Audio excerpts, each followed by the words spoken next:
My name is Edward Malone, and at the time this story began, I was a young reporter on the Daily Gazette in London. I was 23, full of energy and certain that a great life was waiting for me. The problem was that I had no idea how to begin it. There was also Gladys Hungerton.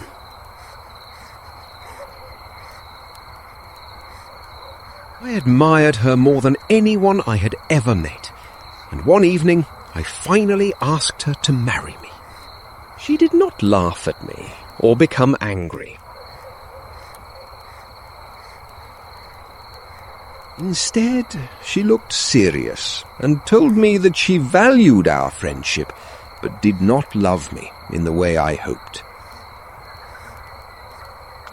What kind of man could you love? Gladys thought for a moment.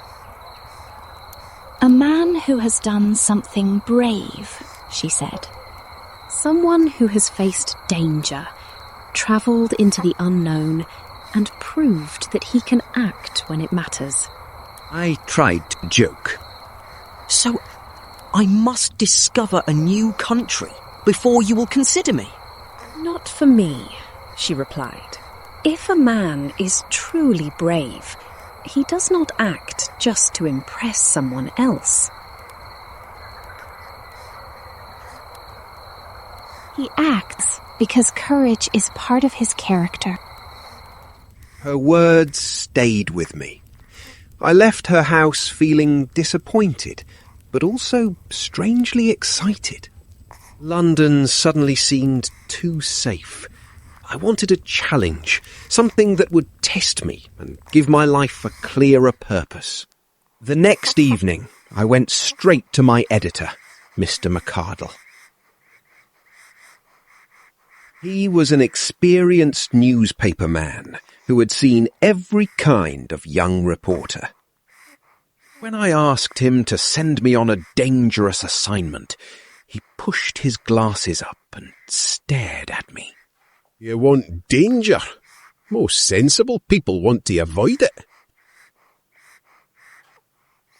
I want a real story, sir. Something difficult. He studied me for a moment, then smiled. Perhaps I do have a job for you. Have you heard of Professor George Edward Challenger? Of course I had. Almost everyone in the newspaper world knew his name. Challenger was a famous zoologist, brilliant, but extremely difficult. He had recently returned from South America with an extraordinary story about unknown animals. When scientists questioned him, he refused to give clear details. When reporters tried to interview him, he often threw them out of his house, sometimes literally. Do you want me to interview him?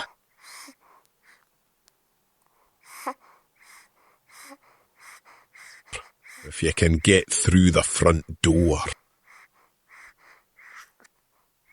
2 years ago, Challenger travelled alone through a little-known part of South America.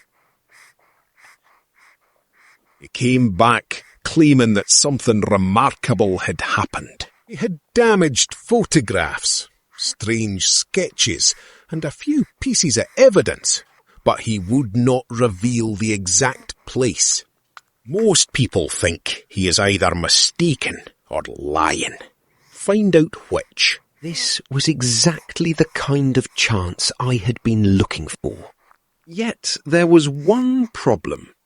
Challenger hated journalists. If I arrived honestly and said I worked for the Gazette, the interview would probably end before it began. That night, I went to the Savage Club, where many writers and scientists met. I found my friend Tarp Henry, who worked for a scientific journal, and asked what he knew about Challenger. He is clever, but impossible. He argues with everyone. At a scientific meeting in Vienna, he almost started a battle over a theory of evolution. If you want to speak to him, do not mention newspapers. That gave me an idea. I asked Henry to find Challenger's latest scientific paper. It was full of technical language I barely understood, but I copied one complicated sentence and used it in a letter. I pretended to be a young student who admired Challenger's work, but had a question about one of his arguments. Henry read the letter and laughed.